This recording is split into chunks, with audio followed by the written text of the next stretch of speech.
এক ভাই জানতে চেয়েছে, এক চোখওয়ালা একটা বাচ্চার জন্ম হয়েছে, তাহলে কি দাজ্জাল এসে গেছে? আমরা এক চোখের বিষয়টা শুনলেই অনেক সময় মনে করি যে দাজ্জাল মনে হয় চলে আসছে। আসলে দাজ্জালের এক চোখের বিষয়টা কি? হাদিসের ভিতরে দুই রকমই আসছে। দাজ্জালের ডান চোখটা থাকবে মুসা। মুসা মানে মামসুহুল আইন, মামসুহ মানে এটা মুছা থাকবে। কপালের মধ্যে একটা চোখ থাকবে এমনটা না। দাজ্জালের দুই চোখের ভিতরে একটা চোখ থাকবে মামসুহুল আইন, একটা চোখ থাকবে মুছা। মুসা এর অর্থ কি? এজন্য দাজ্জালকে এক অর্থে মাসিহ বলা হয়। মাসিহ মানে মুছে ফেলা। দাজ্জালের একটা চোখ যেহেতু মুসা থাকবে, আঙ্গুর ফল পচে গেলে যেভাবে ফুলে পচে ফাঁপা হয়ে যায়, একটা চোখ এরকম থাকবে, নষ্ট থাকবে।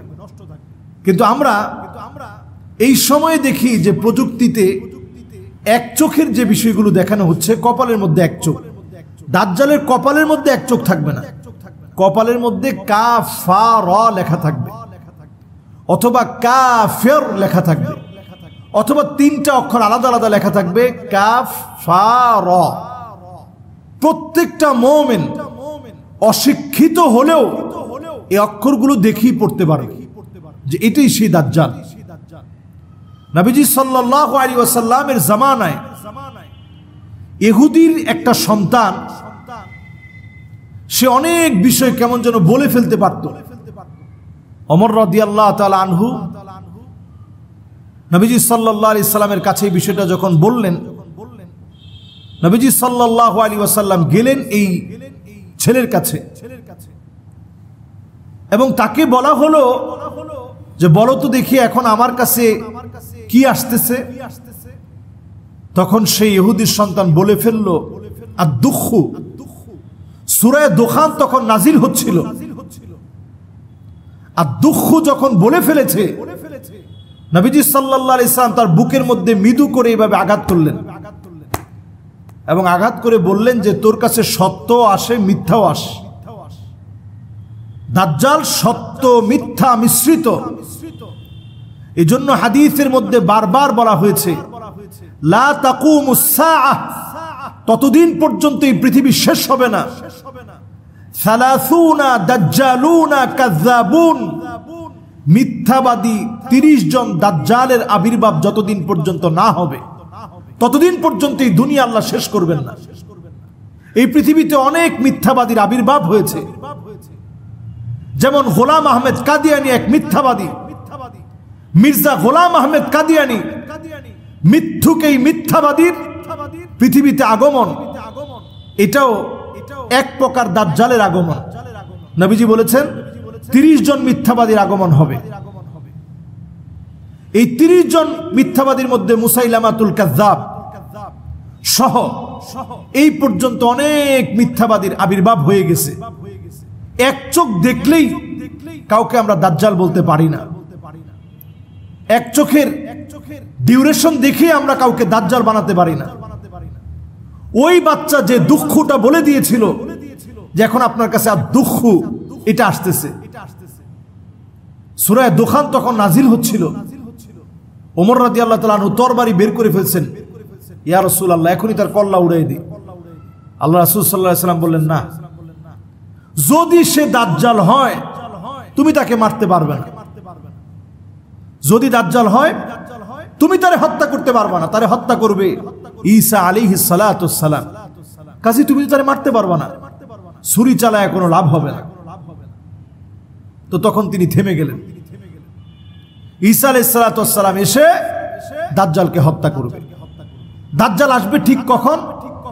দাজ্জাল আসবে ইমাম মাহদী আলাইহিস সালাতুস সালামের 6 বছর পরে তার আত্মপ্রকাশ ঘটবে। দাজ্জালের ব্যাপারে সমস্ত নবী আম্বিয়া আলাইহিমুস সালাম কিছু কমন কথা বলেছেন, দাজ্জালের কাছ থেকে পানাও চেয়েছেন। নবীজি সাল্লাল্লাহু আলাইহি সাল্লাম একটা বিষয় পরিষ্কার করে গেছেন যেটা অন্য কোন নবী বলেন নাই। নবীজি সাল্লাল্লাহু আলাইহি সাল্লাম বলছেন দাজ্জাল হবে আওয়ার, আওয়ার মানে অন্ধ। ওয়া ইন্না রাব্বাকুম লাইসা বিআওয়ার, তোমাদের রব, আমাদের রব, আমাদের আল্লাহ, তিনি অন্ধ নন, তিনি সব দেখেন। দাজ্জাল ইহুদিদের কাছে ত্রাণকর্তা হিসেবে পৃথিবীতে আসবে, ত্রাণকর্তা হিসেবে পৃথিবীতে আসবে। সে 40 দিন এই পৃথিবীতে অবস্থান করবে। প্রথম দিনটা হবে একটা বছরের মতো, দ্বিতীয় দিনটা হবে মাসের মতো, তৃতীয় দিনটা হবে সপ্তাহের মতো। দুনিয়া জোড়া সে সফর করবে। এ হচ্ছে দাজ্জালের হিস্ট্রি। বাবুল লুত নামক এরিয়ায় দাজ্জালকে হত্যা করা হবে। দাজ্জাল আসার আগেই পৃথিবীর সিচুয়েশন এমন হবে, একটা পর্যায়ে মুসলমান মার খেতে খেতে দেওয়ালে পিঠ ঠেকে যাবে। এরপর একটা সময় আসবে সিদকান ওয়া আদলা, মুসলমানের নেতৃত্ব আবার শক্তিশালী হয়ে উঠবে ইমাম মাহদী আলাইহিস সালাতু ওয়াস সালামের আগমনের মধ্য দিয়ে। দাজ্জালের ব্যাপারে তামিমে দারি রাদিয়াল্লাহু তাআলা আনহুর যে বিখ্যাত হাদিস, সে হাদিস অনুপাতে বোঝা যায় দাজ্জালকে আল্লাহ রাব্বুল আলামিন গুহার ভিতরে এখন এইভাবে বেঁধে রেখেছেন, শিকলে বন্দি, হাতটাকে এইভাবে করে দেওয়া, এইভাবে বেঁধে রাখছেন। এবং সেই সময় দাজ্জাল বেশ কিছু প্রশ্ন করেছিল।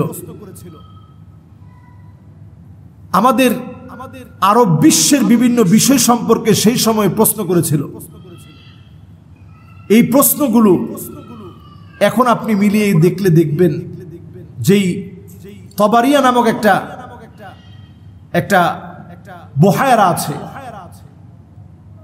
বহায়রা তবারিয়া নামক একটা বহায়রা বা একটা ছোট সমুদ্র আছে, একটা বিরাট খালের মতো আছে, যেটা শুকিয়ে গেছে কিনা সেই সময় প্রশ্ন করা হয়েছিল। কিন্তু সেই সময় কিন্তু শুকিয়ে যায়নি, এখন কিন্তু শুকিয়ে যাচ্ছে। ফোরাত কিন্তু ক্রমশ শুকিয়ে যাচ্ছে।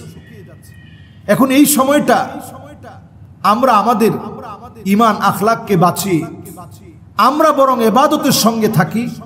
দাজ্জাল কখন আসতেছে, এই বাচ্চাটা দাজ্জাল কিনা, এগুলো নিয়ে ব্যস্ত না থেকে বরং দাজ্জালের ফিতনা সর্বত্র চলছে, এর ভয়াবহতা থেকে নবী আম্বিয়া আলাইহিমুস সালাম বাঁচার জন্য চেষ্টা করছে। আমি আপনি বাঁচার জন্য চেষ্টা করি, আল্লাহর কাছে ফরিয়াদ করি। অবশ্যই আল্লাহ তাআলা আমাদেরকে হেফাজত করবেন। এমন যুবক থাকবে যার গলায় ছুরি চালালেও দাজ্জাল তার ঈমান হরণ করতে পারবে না। একটা পর্যায়ে আল্লাহ তাআলা তামার একটা পাত পরিয়ে দিবেন, আবরণ দিয়ে দিবেন, ছুরি চালালেও চলবে না। ঈমানের এই জায়গা মজবুত করার চেষ্টা করেন, এটা আমাদের দায়িত্ব। 96% মুসলমানের দেশে হিজাবকে নিষিদ্ধ করা হচ্ছে। এই বিষয়ে আমাদের করণীয় কি হতে পারে? আসলে আমাদের এই বিষয়টা সম্পর্কে সতর্ক হওয়া উচিত। 96% যে দেশের ভিতরে হিজাবকে নিষিদ্ধ করা হচ্ছে বলে সংবাদ আপনারা দেখেছেন, আমরাও দেখেছি। এই দেশটার নাম তাজিকিস্তান। এই দেশগুলো মুসলমানদের ইতিহাস ঐতিহ্যে সমৃদ্ধ দেশ। এই দেশগুলোর ইতিহাস অনেক সমৃদ্ধ ইতিহাস। এই দেশগুলোতে হাজার হাজার আলেম এলেমের খেদমত করে গেছেন।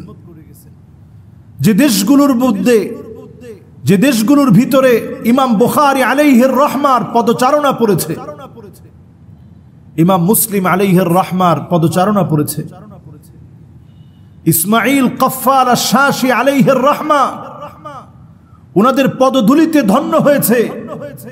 ইমাম মাতুরিদি বুরহানুদ্দিন মারগানানী আলাইহির রহমা, পৃথিবী বিখ্যাত মনীষীদের পদচারণায় যে দেশগুলো ধন্য হয়েছে, সে দেশগুলোর ভিতরে সোভিয়েত ইউনিয়নের নানা রকমের ফাটলের পরে আমরা দেখতে পারি এই দেশগুলোর ভিতরে ইসলামের ঐতিহ্য টুকরা টুকরা হয়ে গিয়েছে। আমি এই দেশগুলোতে সফর করেছি। এমনও জায়গা আছে কোরআনুল কারীমকে মাটির নিচে পুঁথিত করে রাখা হয়েছে, মুসলমান অজর ধারায় সেখানে কাঁদে। এমনও জায়গা আছে সেখানে কোরআনুল কারীমের তেলাওয়াত চলে না।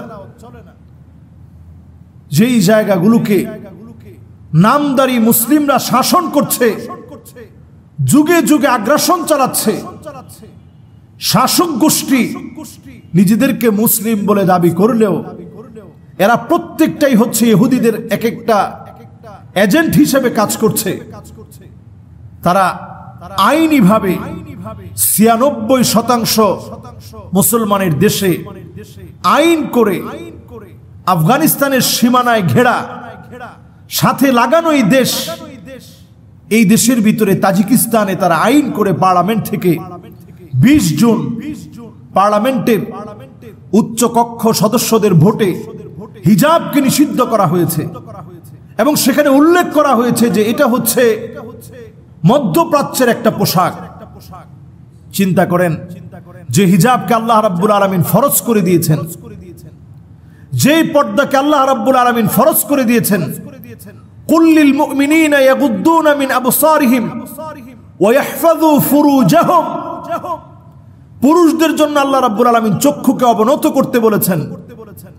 পরের আয়াতে আল্লাহ রাব্বুল আলামিন মহিলাদের ব্যাপারে আল্লাহ রাব্বুল আলামিন সূরা নূরের ভিতরে দিক নির্দেশনা দিয়েছেন এবং মহিলারা কিভাবে পোশাক পরবে।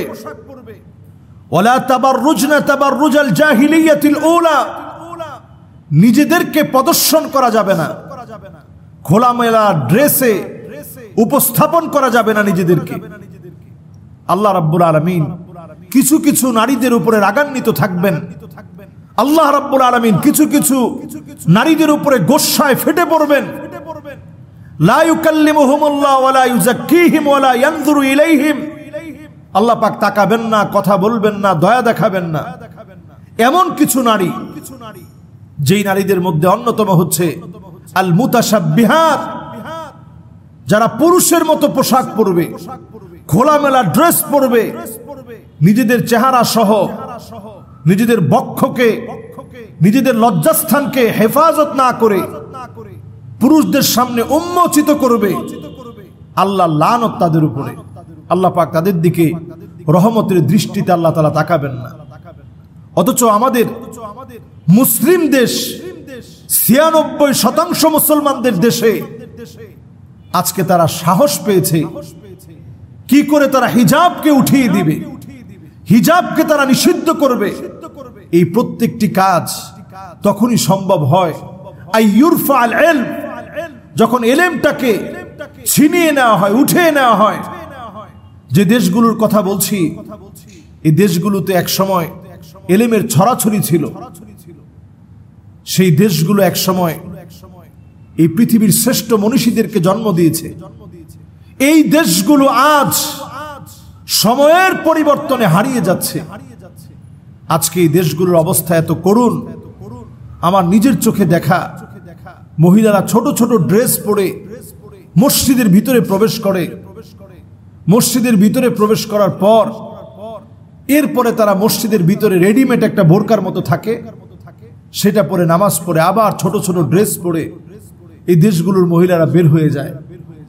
চিন্তা করেন, দুনিয়ার যখন এরকম বেহাল দশা, পৃথিবীর মধ্যে যখন এরকম মুসলমানদের বেহাল দশা চলছে, এই সময়ে ঈমান নিয়ে বেঁচে থাকা বড় কঠিন।